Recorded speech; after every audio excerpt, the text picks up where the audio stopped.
വീണ്ടും ലഡാക്ക് വെടിവെപ്പിൽ ജുഡീഷ്യൽ അന്വേഷണം പ്രഖ്യാപിക്കും വരെ ജയിലിൽ തുടരുമെന്ന് സോനം വാങ്ചുക്. ജയിലിൽ നിന്നാണ് സന്ദേശം. അതേസമയം നിലവിലെ സമാധാന ചർച്ചകൾ ഫലം കണ്ടെന്ന് ലഡാക്ക് ഭരണകൂടം പ്രതികരിച്ചു. ലഡാക്ക് പ്രക്ഷോഭത്തിൽ കസ്റ്റഡിയിലെടുത്ത 30 പേരെ ഇതിനോടകം വിട്ടയച്ചതായി ഭരണകൂടം വ്യക്തമാക്കി.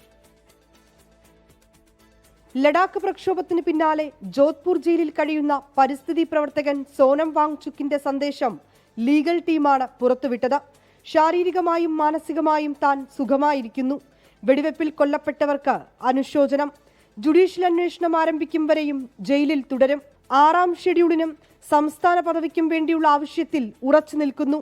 അപ്പെക്സ് ബോഡി സ്വീകരിക്കുന്ന ഏതൊരു നടപടിയിലും പൂർണ്ണ ഹൃദയത്തോടെ കൂടെ നിൽക്കുമെന്നും സോനം വാങ്ചുക്.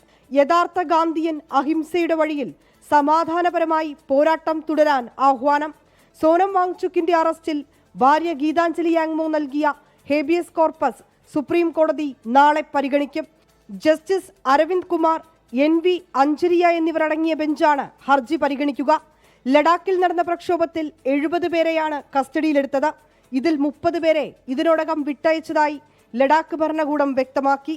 കോടതി നടപടികളനുസരിച്ച് ബാക്കിയുള്ള 40 പേരെയും മോചിപ്പിക്കുമെന്ന് ലഡാക്ക് ഭരണകൂടം വ്യക്തമാക്കി. കേന്ദ്രവുമായി നാളെ നടക്കാനിരുന്ന ചർച്ചകളിൽ നിന്ന് പിന്മാറിയെങ്കിലും സംഘടനകളെ വീണ്ടും ചർച്ചയ്ക്കെത്തിക്കാനുള്ള ശ്രമം കേന്ദ്രം തുടരുകയാണ്. അതിനിടെ നേപ്പാളിലെ ജൻസി പ്രക്ഷോഭം സൂക്ഷ്മമായി പഠിക്കാനുള്ള തീരുമാനത്തിലാണ് ഡൽഹി പോലീസ്. 24 ഡൽഹി. ലോകത്തെവിടെയായാലും ഏത് സമയത്തും 24 വാർത്തകളും ഓഗ്മെന്റഡ് റിയാലിറ്റി പാക്കേജുകളും എക്സ്പ്ലെയിനറുകളും വിശദമായി കാണാൻ ഞങ്ങളുടെ യൂട്യൂബ് ചാനൽ നിങ്ങൾക്ക് സബ്സ്ക്രൈബ് ചെയ്യാം.